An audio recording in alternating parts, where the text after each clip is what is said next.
দর্শক, নির্বাচন একেবারে কাছাকাছি চলে এসেছে। নির্বাচন আসার প্রাককালে আমরা নির্বাচনের নানা ধরনের বাজে খবরও আমরা দেখছি। গতকালকেই আমরা শেরপুরে একজনের মৃত্যুর খবর দেখেছি।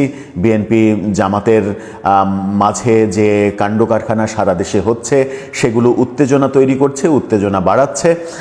সেরকম একটা প্রেক্ষাপটে নির্বাচনের ঠিক প্রাককালে অ্যামনেস্টি ইন্টারন্যাশনাল থেকে অ্যামনেস্টির মহাসচিব তিনি বাংলাদেশ সরকারকে, বাংলাদেশ সরকারের প্রধান উপদেষ্টাকে লিখছেন চিঠি, বলছেন মানবাধিকার সংকটের কথা এবং নানাভাবে বাংলাদেশে বাক স্বাধীনতা নেই সেই কথাও বলার চেষ্টা করছেন।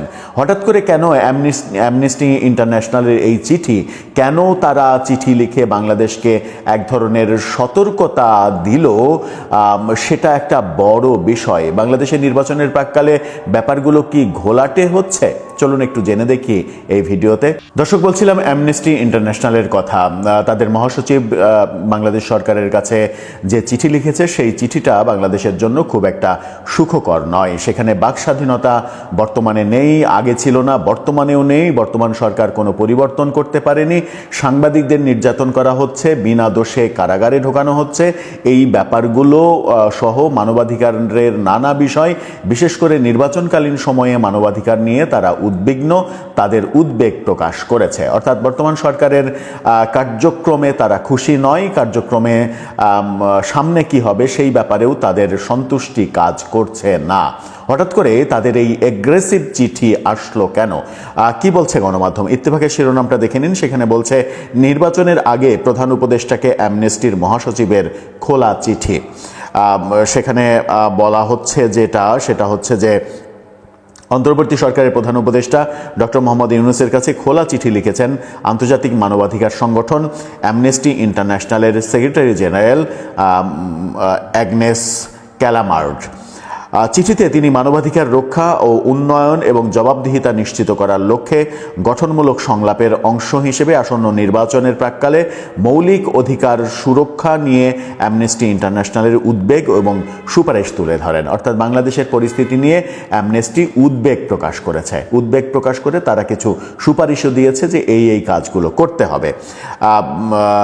চিঠিতে লেখা হয়, অ্যামনেস্টি ইন্টারন্যাশনালের ওয়েবসাইটে পুরো চিঠিটা যেটা প্রকাশিত হয় আগামী নির্বাচনের বিষয়ে তিনি সেখানে লিখেছেন, বাংলাদেশ যখন অন্তর্বর্তী সরকারের তত্ত্বাবধানে আগামী 12ই ফেব্রুয়ারি জাতীয় নির্বাচনের দিকে এগোচ্ছে, ঠিক এমন এক গুরুত্বপূর্ণ সময়ে আমি আপনাকে লিখছি।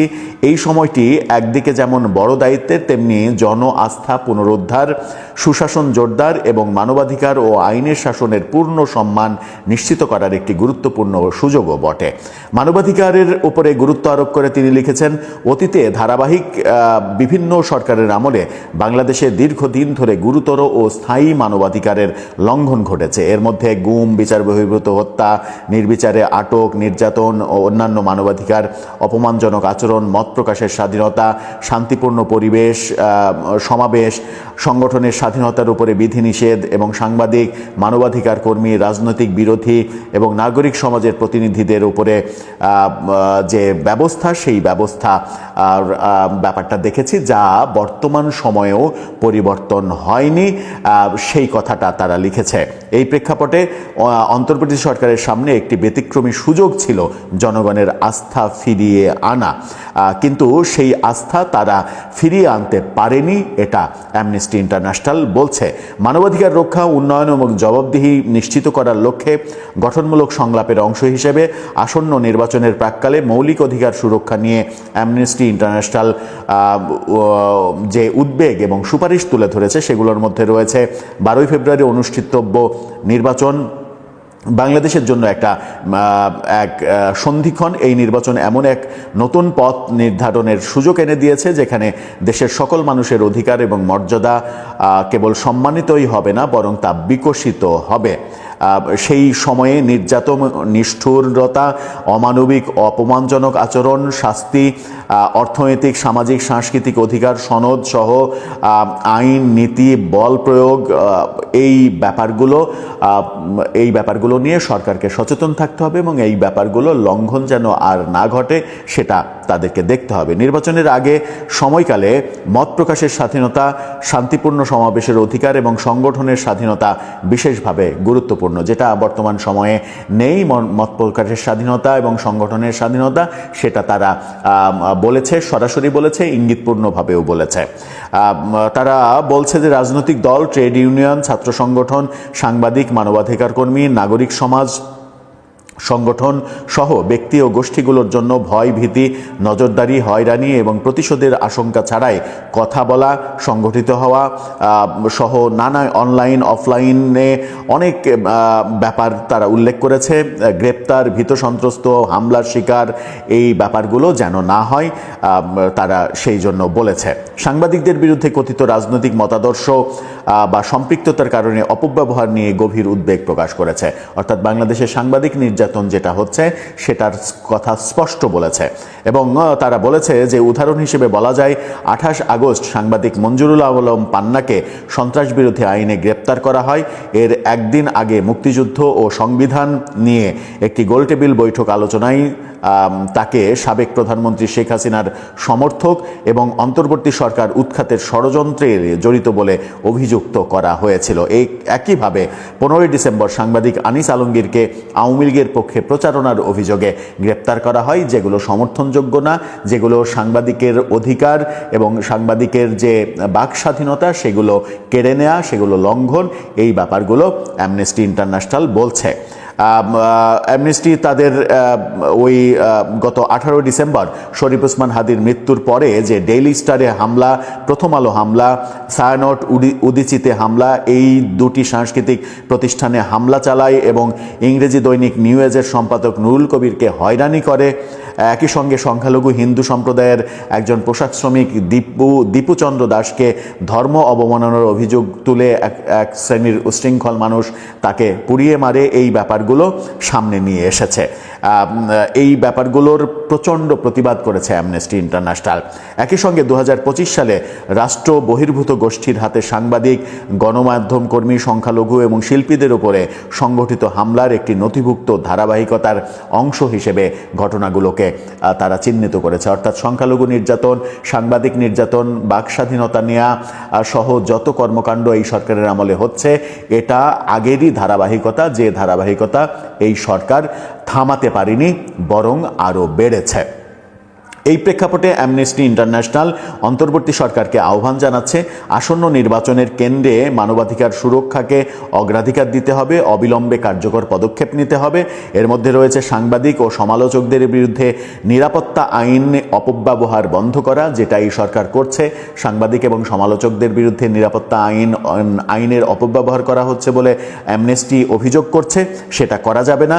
অধিকার প্রয়োগকারীদের সুরক্ষায় আইন শৃঙ্খলা বাহিনীর দ্রুত ও আইনসম্মত পদক্ষেপ নিশ্চিত করা এবং গণমাধ্যম ও সংখ্যালঘুদের উপরে হামলার ঘটনায় জবাবদিহিতা নিশ্চিত করা। 12 ফেব্রুয়ারি 2026 সালে নির্বাচন পূর্ব সময়কাল হবে আন্তর্জাতিক বাধ্যবাধকতা ও আইনের শাসনের প্রতি অন্তর্বর্তী সরকারের অঙ্গীকারের এক কঠিন পরীক্ষা। এই সময়ে নেওয়া সিদ্ধান্তগুলো আগামী বহু বছর ধরে বাংলাদেশের মানবাধিকার পরিস্থিতির গতিপথ নির্ধারণ করবে। অর্থাৎ যে সময় সরকার স্বপ্ন দেখাচ্ছে যে আগামী নির্বাচন ইতিহাসের সেরা নির্বাচন হবে, ইতিহাসে ব্রিটিশ আমল থেকে শুরু করে বাংলার ইতিহাসে কখনো এরকম নির্বাচন হয়নি, সেরকম একটা নির্বাচন উপহার দেবে, ঠিক সেই সময় নির্বাচনের মাত্র কয়েকদিন আগে, 15 দিন আগে অ্যামনেস্টি ইন্টারন্যাশনাল যে চিঠি লিখলো এবং যেখানে একেবারে স্পেসিফিক সাংবাদিক, সংখ্যালঘু, মত প্রকাশের অধিকার, এই ব্যাপারগুলো ঘটছে না, এই ব্যাপারগুলো নেই এখন, এই ব্যাপারগুলোর ব্যত্যয় ঘটছে, এই কথাগুলো উল্লেখ করে সরকারকে একেবারে স্পষ্ট জানিয়ে দিল যে এগুলো করা যাবে না, এগুলো থেকে বিরত থাকতে হবে, নতুবা ইতিহাস অন্যভাবে রচিত হবে। দর্শক, আপনার কি মনে হয় অ্যামনেস্টি ইন্টারন্যাশনালের এই নির্বাচনের আগে একেবারে শেষ মুহূর্তের এই চিঠি সরকারকে কি বিব্রত করবে, নাকি সরকার ভাববে থোড়াই কেয়ার, এগুলো অ্যামনেস্টি কত আছে? মানে ছোটোখাটো খেলোয়াড় হলে না সমস্যা হয় অ্যামনেস্টির চিঠি। আমাদের সরকার কিংবা আমাদের প্রধান উপদেষ্টা তিনি নিজেই বলেছেন তিনি বড় মাঠের খেলোয়াড়, সুতরাং বড় মাঠের খেলোয়াড়ের জন্য অ্যামনেস্টির এরকম একটা চিঠি এটা কোনো ব্যাপারই না। আপনিও কি সেটাই মনে করেন? আপনার সাথে আমি আতিক রহমান পূর্ণিয়া। ভারত বাংলাদেশ থেকে তার যত কূটনীতিক আছে, কূটনীতিকের জ্ঞাতি গোষ্ঠী 14 গোষ্ঠী বাংলাদেশ থেকে সরায় নিছে, এবং এটা তারা এমন হঠাৎ করে সরাইছে। আমরা এই নিউজটা প্রথম ব্রেকিং আকারে বাংলাদেশের যে কোনো সংবাদ মাধ্যমের আগে আমরা আপনাদেরকে জানিয়েছিলাম। আমাদের দিল্লি থেকে সাংবাদিক সূত্রে পাওয়া, এবং দিল্লির সাংবাদিক গৌতম লাহিড়ী তখন লাইভে ছিলেন, তিনি জানালেন যে হঠাৎ করেই ভারতের যত কূটনীতিক বাংলাদেশে আছে তাদের আত্মীয় স্বজন যারা ছিল সাথে, ধরেন যে হাজবেন্ড যদি কর্মকর্তা হয়ে থাকে, ডিপ্লোমেট হয়ে থাকে, তার স্ত্রী সন্তান, মানে ডিপ্লোমেটদের জ্ঞাতি গোষ্ঠী সব তো সরাইছেই। এমনকি ভারতের 9 ইঞ্জিনিয়ার ছিল আমাদের দেশে বিদ্যুৎ কেন্দ্রে, সেই 9 ইঞ্জিনিয়ার পর্যন্ত ছাইরা দেওয়া কাইন্দার পাচ্ছি পালাইছে। এবং ভারত কেন এটা করতেছে, আমাদের পাবলিকের প্রশ্ন, যে ভারত হঠাৎ করে এই সিদ্ধান্ত কেন নিল? আইসো তারা অ্যাটম বোম মারতেছে না, মারেও না এখন পর্যন্ত, তাহলে কাহিনী কি? মানে তারা এত ভয় কেন পাচ্ছে বাংলাদেশকে? এরকম একটা বিষয় না যে নিশ্চয়ই এখানে তাদের আত্মীয় স্বজন একদম ইমার্জেন্সি যাদেরকে না রাখলেও না। এবং সিদ্ধান্তটা এত ডেঞ্জারাস সিদ্ধান্ত। পাকিস্তান যে ভারতের এত খারাপ শত্রু, এত খারাপ দেশ ভারতের জন্য পাকিস্তানের ক্ষেত্রে ভারত এই কাজ করে নাই। এখন শুধু তো কূটনীতিক বা কূটনীতিকের জ্ঞাতি গোষ্ঠী সরায় নেই, এই দেশে কর্মরত তাদের ইঞ্জিনিয়ারও পালাইছে। ইঞ্জিনিয়াররা যদি ওই দেশে গিয়ে বলছে যে এখানে কি ভিসা জটিলতা আছে, তারপরে আরো তাদের নিরাপত্তার কথা নাকি সংশ্লিষ্টদের বলছে, কর্তৃপক্ষের বলছে, কিন্তু কেউ কোনো পাত্তা দেয়নি। এই সিচুয়েশন যখন, তখন বাংলাদেশের মানে পুরো জিনিসটা এন্টিনার উপর দিয়ে যাচ্ছে। মানে ভারত কেন এটা করতেছে এটা বাংলাদেশ বুঝে পাচ্ছে না। মানে অন্তত বাংলাদেশের পররাষ্ট্র দপ্তর যে কথাবার্তা বলছে সেই কথাবার্তা এইটাই বোঝা যায়। এবং ভারত যে এই কর্ম করলো এটার আগামাথা কি, বাংলাদেশ মনে এটা জানার চেষ্টাও করে নাই, ভারতের আনুষ্ঠানিকভাবে জিজ্ঞেসও করে নাই, আর ভারতও জানায় নেই। নিশ্চয়ই তাদের কাছে তথ্য আছে, তো বাংলাদেশের ইন্টেলিজেন্সও কিছু পাইলো কিনা, অথবা ভারতের কূটনৈতিক চ্যানেলে কিছু জানলো কিনা, এগুলো কিছু বলে না। মানে ওই গতানুগতিক কথাবার্তা, হ্যাঁ এটা কাজটা ঠিক করে নাই, বাংলাদেশে কোনো নিরাপত্তার সমস্যা নাই, হ্যানতেন। যদিও ভারত তার নাগরিকদের জন্য বাংলাদেশে কোনো নিরাপত্তা সতর্কতা জারি করে না। বাংলাদেশের যুক্তরাজ্য, অস্ট্রেলিয়া এরা বাংলাদেশে তার নাগরিকদের জন্য সতর্কতা জারি করে। ইভেন আমেরিকা 2 দিন পরে পার্বত্য অঞ্চলে তার নাগরিকদের জন্য সতর্কতা জারি করে। ভারত কিন্তু এটা করে না। তো এই যে বাংলাদেশ ধরতে পারছে না, তার এন্টিনার উপর দিয়ে যাচ্ছে, ভারত কেন হঠাৎ এই সিদ্ধান্ত নিল, এইটা ঘটনার বেশ কিছুদিন পরে বাংলাদেশের পররাষ্ট্র উপদেষ্টা বলছে যে ভারতের কূটনীতিকদের পরিবারের সদস্যদের প্রত্যাহার সংকেত যে কি, মানে কাহিনীটা কি, ইঙ্গিতটা কি, তা একেবারেই বুঝতে পারছি না।